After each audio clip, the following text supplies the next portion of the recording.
Let's talk about a feeling that I think is way more common than we admit. And that's the surprising peace that comes from letting someone go. You know what I'm talking about? It's that quiet calm that settles in when you finally create some distance. I mean, really think about it for a second. Have you ever seen their name pop up on your phone and you don't reply? And look, it's not because you were swamped with work or in the middle of something. You actually had the time. No, the reason was you were just done. Done with the whole conversation, done with the dynamic, just done with the energy it took to even engage. And this is the weirdest part, isn't it? You kind of brace yourself for this wave of guilt, maybe some loneliness. But instead, what washes over you is quiet, a really peaceful quiet. So that's the big question we're going to unpack right now. Why does something that seems so cold on the surface actually feel like self-preservation? Well, the answer has everything to do with how your brain is literally wired to protect you. Now, this whole protective shift, it doesn't just happen overnight. To really get it, we have to look at how your brain gradually goes from being this place of reliable support to becoming a pattern detector. And it all starts with who you used to be. So, does this sound familiar? You were the go-to person. You were the rock for everyone else, right? The one who picked up the phone at all hours, the one who just patiently absorbed everybody else's chaos. You were the designated emotional support system, and you carried that weight for a long time. After a while, though, your subconscious kind of starts keeping score. It begins to notice things, like the friend who only seems to call when they need a favor, or that family member whose calls always leave you feeling completely drained. It's this slow, quiet shift from just giving unconditional support to recognizing a pattern. Okay, now let's get into the science of this feeling, because this isn't about you being cruel, it's about conservation. This is not a moral failing, it's a biological imperative. Psychologists actually have a term for this: nervous system protection. Deep down, your brain is always running this really simple calculation for every single interaction. Is this safe and energizing, or is this threatening and draining? And when the answer is draining one too many times, a switch gets flipped.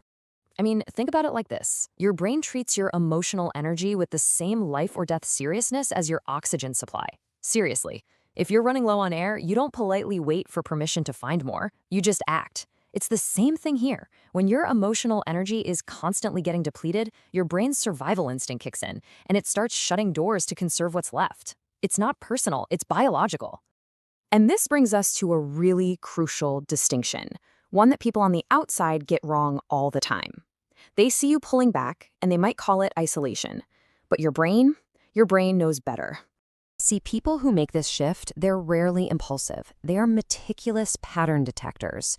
Your brain basically acts like a data scientist, collecting thousands of tiny little data points. Those backhanded compliments, the one-sided conversations, the friends who are just nowhere to be found when you're the one who needs support.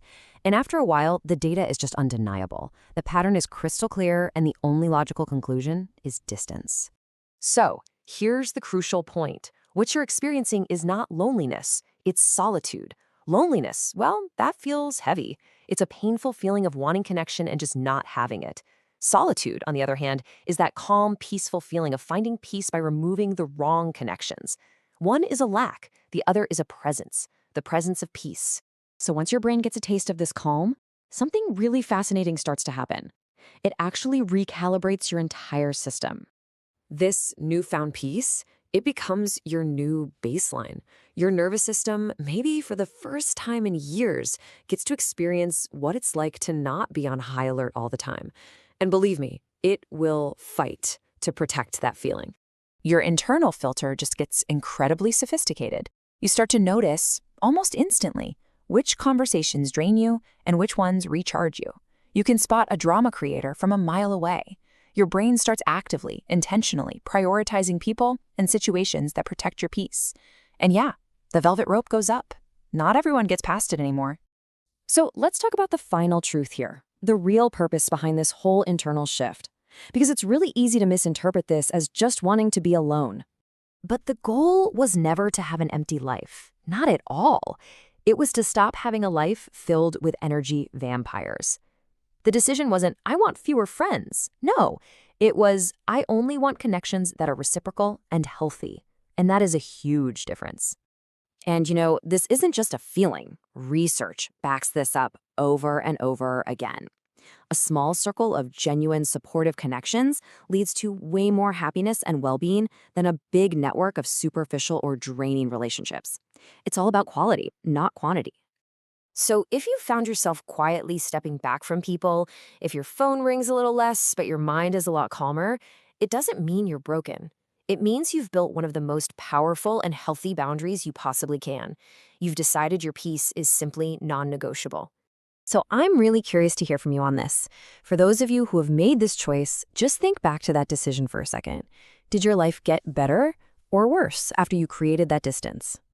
And let's end with this one, because I think it really gets to the heart of the whole thing. What's actually harder, the act of cutting people off or the moment you realize you should have done it so much sooner? Let us know what you think.